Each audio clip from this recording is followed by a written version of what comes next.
இந்தியாவில் 2 புதிய வகை கொரோனா கண்டுபிடிப்பு. WHO பகிர்ந்த முக்கிய தகவல். கர்நாடகாவில் முதல் உயிரிழப்பு.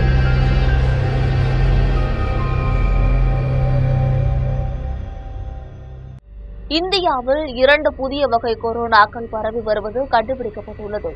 சீனா உள்ளிட்ட பிற ஆசிய நாடுகளில் கொரோனா வைரஸ் வேகமாக பரவுவதற்கு காரணமான புதிய வகை தொற்று பாதிப்பு இந்தியாவிலும் கண்டறியப்பட்டுள்ளது. ஹாங்காங், சிங்கப்பூர், சீனா உள்ளிட்ட ஆசிய நாடுகளில் கொரோனா வைரஸ் பரவல் மீண்டும் வேகம் எடுக்க தொடங்கியுள்ளது. இந்தியாவில் இதுவரை 257 பேருக்கு தொற்று பாதிப்பு உறுதியாகியுள்ளது. இந்நிலையில் இந்தியாவில் கொரோனா வைரஸின் புதிய திரிபுகளான NB181 மற்றும் LF7 தொற்று பாதிப்பு கண்டறியப்பட்டுள்ளது. சீனா உள்ளிட்ட பிற ஆசிய நாடுகளில் கொரோனா வைரஸ் வேகமாக பரவுவதற்கு இந்த வகை கொரோனா காரணமாக கூறப்படுகிறது. இந்த 2 வகை தொற்றுகளும் அதிக வீரியமில்லாதவை என்று உலக சுகாதார அமைப்பு தெரிவித்திருக்கிறது என்பது ஆறுதலாக அமைந்துள்ளது. தற்போது பரவும் கொரோனா தொற்றால் பாதிக்கப்பட்டவர்களுக்கு லேசான பாதிப்புகளே இருப்பதாகவும், தொற்றால் பாதிக்கப்பட்டவர்கள் தங்களை வீடுகளிலேயே தனிமைப்படுத்திக் கொண்டால் போதும் என்றும் மத்திய சுகாதாரத்துறை அறிவித்துள்ளது. அதே நேரம் பல துறைகளுடன் இணைந்து உன்னிப்பாக கவனித்து வருவதாகவும் சுகாதாரத்துறை கூறியுள்ளது. கடந்த 2019ஆம் ஆண்டு முதல் கொரோனா வைரஸ் உலகம் முழுவதும் பரவி பல லட்சக்கணக்கான உயிரிழப்புகளை ஏற்படுத்தியுள்ளது. ஆனால் கடந்த சில நாட்களாக தென்கிழக்கு ஆசியாவில் கொரோனா தொற்று பரவல் அதிகரித்து வருகிறது. இந்தியாவிலும் இந்த கொரோனா தொற்று பரவல் அதிகரிக்க தொடங்கியுள்ளது. நாடு முழுவதும் இந்த வைரஸால் 250க்கும் அதிகமானோர் பாதிக்கப்பட்டுள்ளனர். பெங்களூரு உட்பட கர்நாடகா முழுவதும் கொரோனா பரவல் அதிகரித்து வருகிறது. நேற்று முன்தினம் கர்ப்பிணி உட்பட கர்நாடகத்தில் 19 பேருக்கு கொரோனா தொற்று இருப்பது கண்டறியப்பட்டது. மேலும் நேற்று ஒரே நாளில் 5 பேருக்கு தொற்று உறுதியாகி மொத்த பாதிப்பு 40ஆக உயர்ந்துள்ளது.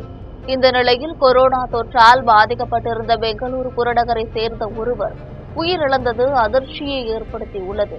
இதுவரை இந்த ஆண்டில் கொரோனா தொற்று காரணமாக மகாராஷ்டிர மாநிலத்தில் 4 பேரும், கர்நாடக மாநிலத்தில் 1 உயிரிழப்பும் ஏற்பட்டுள்ளது. உயிரிழந்தவர்கள் அனைவருக்கும் வேறு பாதிப்பு இருந்ததாக சுகாதாரத்துறை தெரிவித்துள்ளது.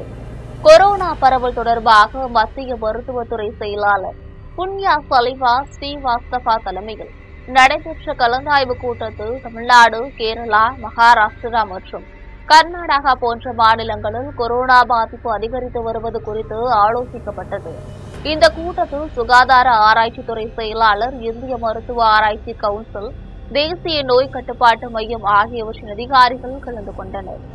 மேலும் மத்திய சுகாதாரத்துறை விழிப்புடன் இருப்பதாகவும், கொரோனா பரவலை உற்று கவனித்து வருவதாகவும் சுகாதாரத்துறை அதிகாரிகள் தெரிவித்துள்ளனர். இதனால் பாதிக்கப்படுபவர்கள் கண்டறியப்பட்டிருக்கும் நிலையில் இது ஆபத்தானதா என்பது குறித்து விஞ்ஞானிகள் விளக்கம் அளித்துள்ளனர். கடந்த ஏப்ரல் மாதத்தில் தமிழ்நாட்டில் NB1.8.1 வகை கொரோனா தொற்று பரவல் கண்டறியப்பட்டது. அதேபோல இந்த மாதம் குஜராத்தில் LF7 கொரோனா வைரஸ் பரவல் கண்டுபிடிக்கப்பட்டிருக்கிறது. தற்போது வரை கிடைத்திருக்கும் தகவல்களை கொண்டு பார்க்கும்போது நாம் பயன்படுத்தும் அங்கீகரிக்கப்பட்ட கொரோனா வைரஸ் தடுப்பூசிகளே இந்த வகை திரிபு வைரஸ்களுக்கு எதிராக உறுதியாக வேலை செய்யும் என்று தெரிவித்திருக்கிறது. இந்தியாவை பொறுத்தவரை அதிகம் பதிவு செய்யப்பட்ட கேஸ்கள் JN.1 வகை திரிபால் பாதிக்கப்பட்டவர்கள்தான். நாடு முழுவதும் கொரோனாவால் பாதிக்கப்பட்டவர்களில் 53% பேர் இந்த திரிபால் தான் பாதிக்கப்பட்டிருக்கிறார்கள்.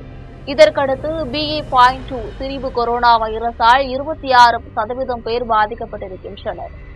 ஓமிக்ரான் திரிபு வைரஸ்களால் 20% பேர் பாதிக்கப்பட்டிருக்கின்றனர். இப்போது இந்தியாவில் கொரோனா தொற்று அதிகரித்து வருவதற்கு காரணம் JN.1 திரிபு வைரஸ் தான்.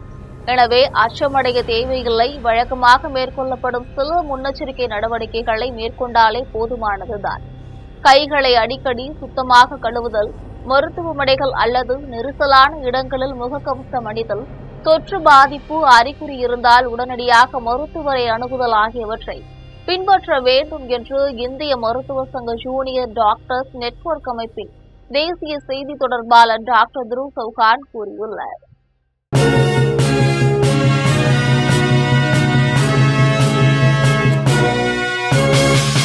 உடனுக்குடன் அப்டேட் தெரிந்து கொள்ள ஜெம் டிவி தமிழ் ஆப்பை இன்ஸ்டால் செய்யவும்.